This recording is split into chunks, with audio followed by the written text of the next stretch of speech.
8월 둘째 주입니다. 오늘은 고린도전서 8장 1절에서 13절까지 말씀을 중심으로 같이 이야기를 나누려고 합니다.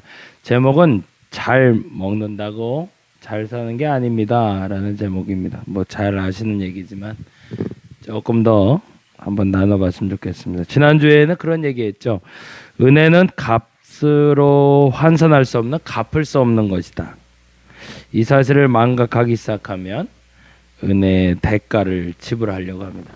은혜는 갚을 수 없는 겁니다. 그것은 오히려 은혜를 허락한 이에 대한 모독 행위입니다. 은혜는 갚는 게 아닙니다.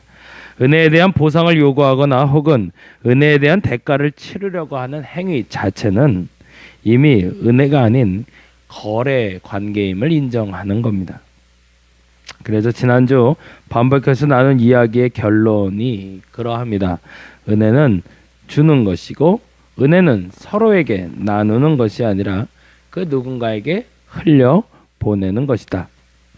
주께서 베푸시는 은혜도 내게 그렇게 흘러왔습니다. 갚을 수 없는 사랑입니다.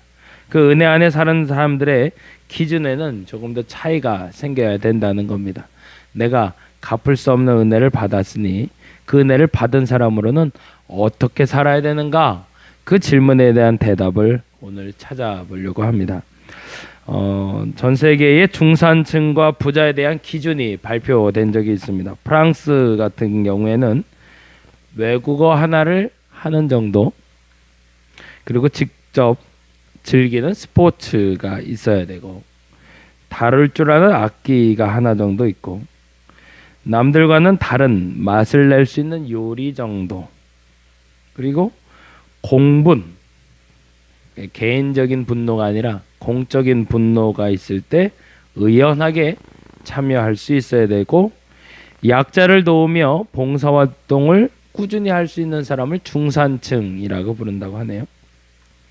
영국에는 페어플레이를 하는 사람, 자신의 주장과 신념을 가지는 사람, 독선적으로 행동하지 않는 사람, 약자를 두둔하고 강자에 대응하는 사람, 이거는 좀 만나고 있네요. 불의, 불평, 불법을 의연하게 대처하는 사람. 미국은 자신의 주장에 떳떳하며 사회적인 약자를 도와야 되며, 역시 동일하게 가네요. 부정과 불법에 저항하고 그 외에 태입을 위해 정기적으로 받아보는 비평지가 놓여 있어야 된다. 세상을 평가할 수 있는 기준을 가진 사람이어야 된다는 거죠. 반면에 한국의 경우에는 두 가지로 구별돼서 소위 서민들이 말하는 기준, 그리고 고액 자산관리자들이 말하는 부자의 조건이 다음과 같이 이야기됩니다. 부채 없는 아파트 30평, 월 급여 500 이상, 자동차는 2000cc급 이상의 중형차, 예금액 잔고가 약 1억, 해외여행 1년에 한 번 이상 다닐 여유가 있는 사람이 중산층. 또 하나, TV조선 강적들에서 밝힌 고액 자산 관리자들이 말하는 부자의 기준입니다. 금융자산, 그러니까 돈으로 갖고 있는 게 10억에서 약 30억, 부동산이 약 20억에서 30억, 주택 50평 이상, 그것도 강남, 생활비는 약 1천만 원 이상, 그리고 3000cc 이상의 최고급 승용차, 주 2회 이상 골프를 할 수 있으면 중산층 혹은 부자라고 부르는 기준이랍니다. 다른 나라의 기준에는 들어있는데 우리나라의 기준에 아예 빠진 게 있고, 우리나라 기준에 맞춰서 다른 나라에 들어있는 건 거의 없네요. 위 출처가 다소 정확하지 않다고 해도 분명 우리들의 삶 속에 공감되는 부분들이 있습니다. 솔직히 그렇게 살고 싶다는 생각도 듭니다. 또 하나 공감하는 것은 이 사회적인 가치의 기준, 어느 날부턴가 계속 얘기하고 우리 모두가 다 알고 있는 얘기인데, 우리의 삶의 가치 기준은 결국에 돈이라는 거죠. 물론 생계가 중요합니다. 풍요를 가져다주는 많은 유익함 그리고 여유가 있기 때문에 그래요. 분명한 것은 우리 삶의 일부분이라는 것도 확실합니다. 그러나 이 물질적 풍요가 곧 행복이라는 공식은 아니다라는 것도 우리가 너무 잘 알고 있습니다. 풍요가 가져오는 큰 유익은 사실은 소비의 자유에 있습니다. 무엇인가 가지고 싶은 것, 무언가 소유하고 싶은 것, 대다수의 세상에 존재하는 것들은 이 돈으로 다 구입할 수 있고 소유할 수 있기 때문에 그렇습니다. 결국 우리는 생산적인 소비를 위해서 또한 나의 만족을 위한 소비를 위해서 끊임없이 돈에 대한 집착을 갖게 된다는 거죠. 최근에 본 프로그램 중에 백종원 씨가 나오는 프로그램이 있어요. 푸드 트럭이라고 혹시 아시나요? 네, 뭐 지자체마다 생계형 그 직업을 갖게 하기 위해서 이런저런 대안을 마련하는데 강남역 소위 우리나라의 그 번화가에 푸드 트럭을 만들어 놓고 그들이 어떻게 생계를 유지할 수 있는지 그 생업을 활성화시킬 수 있는지에 대해서 알려주는 프로그램입니다.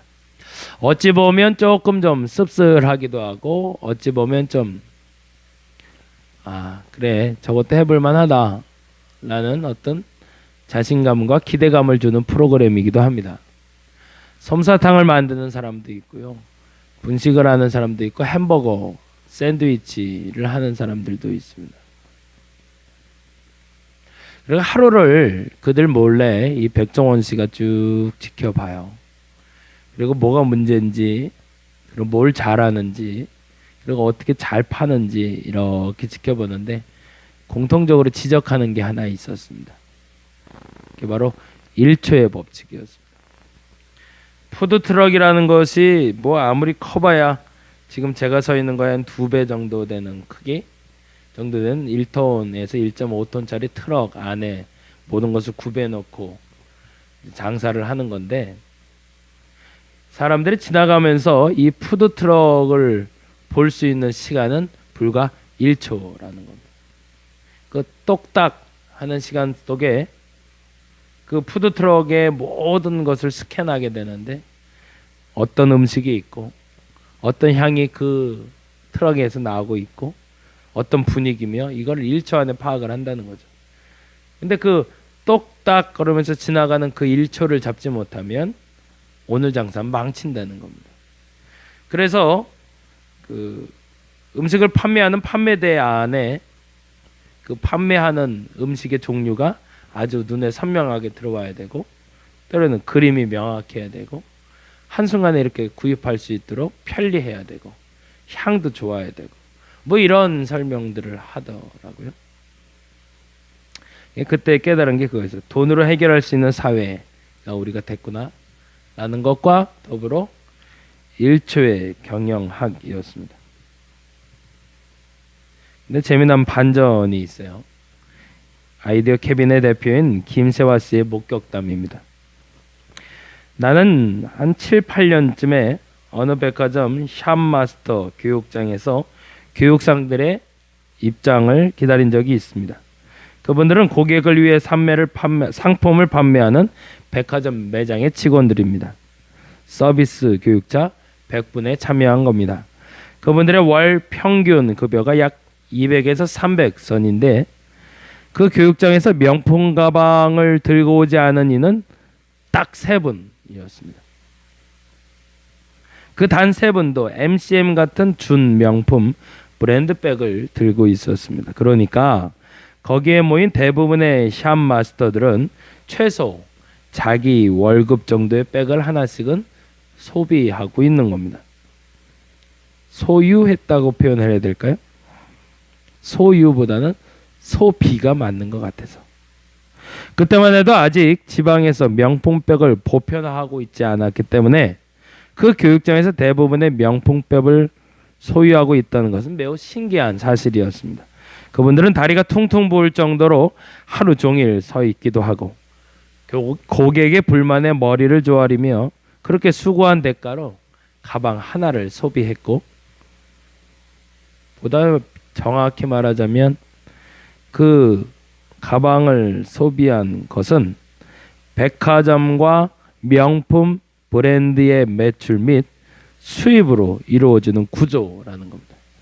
백화점에서 노동하고 노동의 대가로 받은 돈이 그 노동을 제공한 근로소득을 다시 백화점에게 돌려줬다는 거죠. 1초만 한눈을 팔아도 놓치는 많은 수익을 가지고 우리는 살아가는데, 그래서 그 모든 것을 해결할 수 있는 돈을 얻게 됐을 때 그 다음은 오늘 본문 속의 바울은 고린도 교회 내에 일어나는 현상을 지목합니다.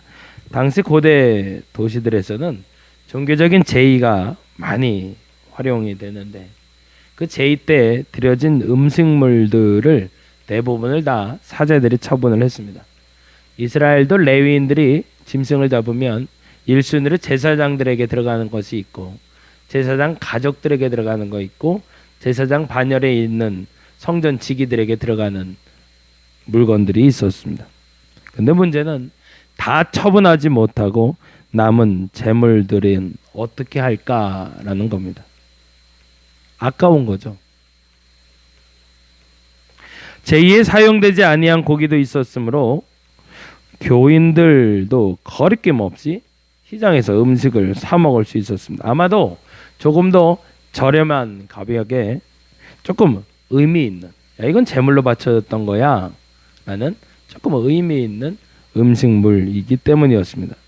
그런데 유대교로부터 개종한 그리스도인들은 우상 숭배로 인해서 오염된 음식은 먹을 수 없다.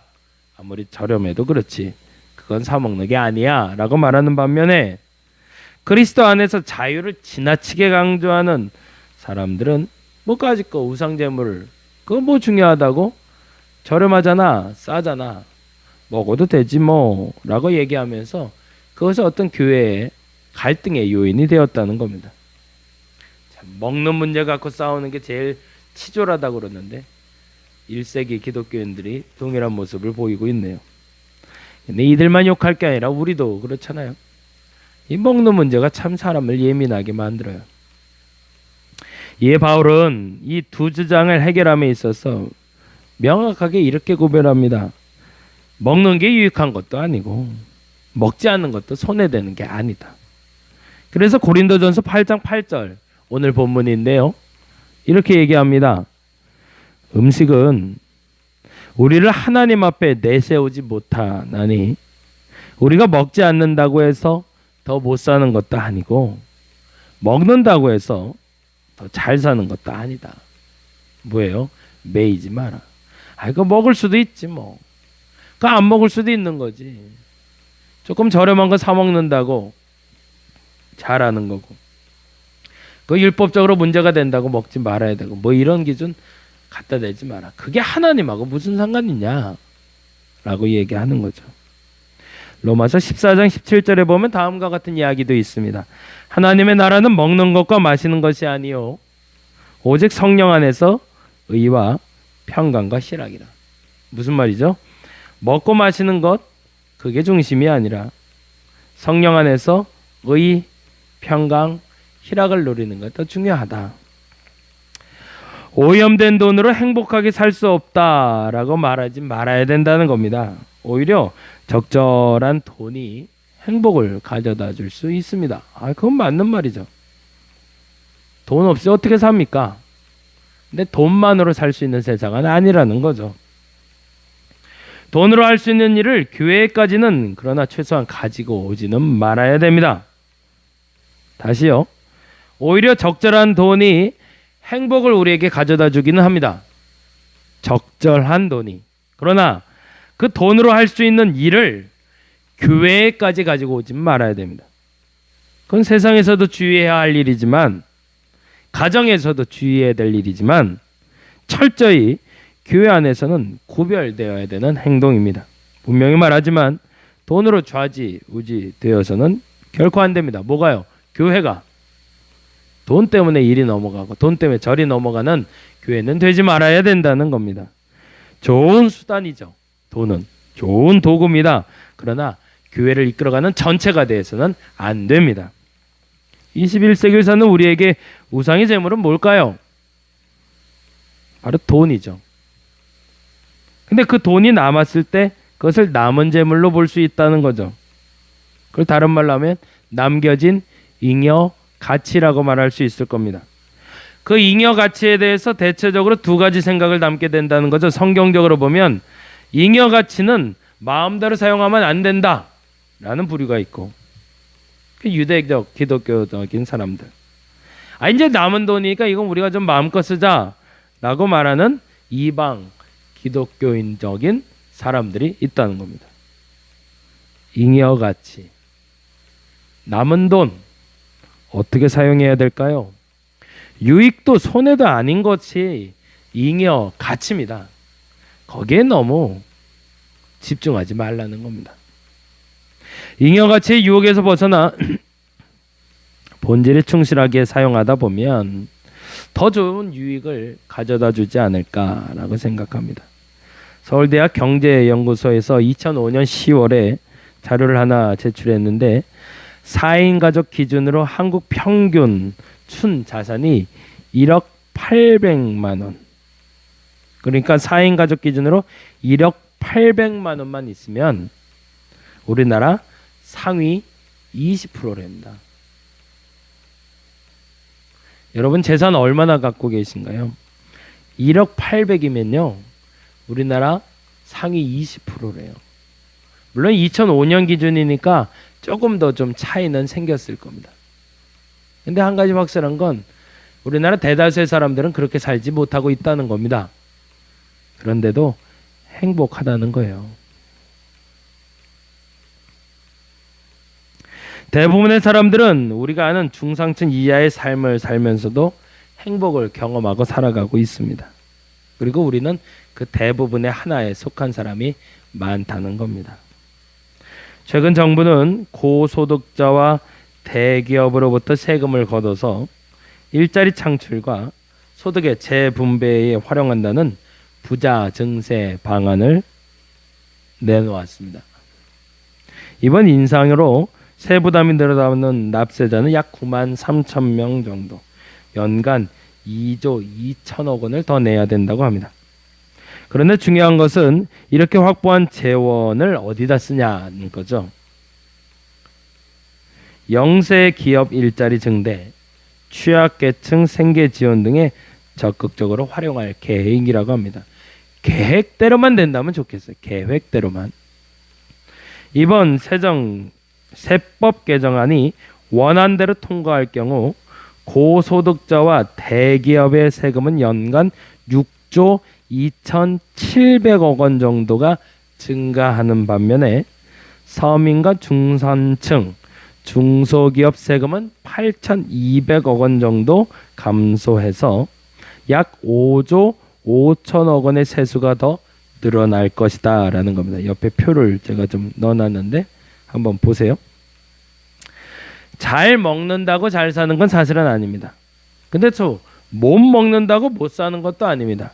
어느 정도 잘 먹고 어느 정도 못 먹어야 건강한 겁니다. 잘 살고 못 살고의 기준은 얼마나 많이 누리고 얼마나 많이 소유했는가에 있는 것이 아니기 때문입니다. 성경에는 황금률이라는 말씀이 있습니다. 마태복음 7장 12절인데요. 아마도 오늘 말하는 이 고린도 교회의 문제, 그리고 지금 말씀드린 이 부자와 중산층의 문제, 그리고 우리가 알고 있는 잉여 가치의 문제에 대한 적절한 해답이 아닐까 합니다. 7장 12절엔 다음과 같이 기록되어 있습니다. 그러므로 무엇이든지 남에게 대접을 받고자 하는 대로 너희도 남을 대접하라. 이것이 율법이요 선지자니라. 다시요. 무엇이든지 남에게 대접을 받고자 하는 대로 너희도 남을 대접하라. 로마서에서 말하는 성령 안에 의와 평강과 실학은 어찌 보면 남을 생각하는 만큼 대접받는 성경의 원리에서 시작되지 않을까 생각이 듭니다. 여러분 지갑 속에 남은 돈들 어떻게 하면 좋을까요? 기도하겠습니다.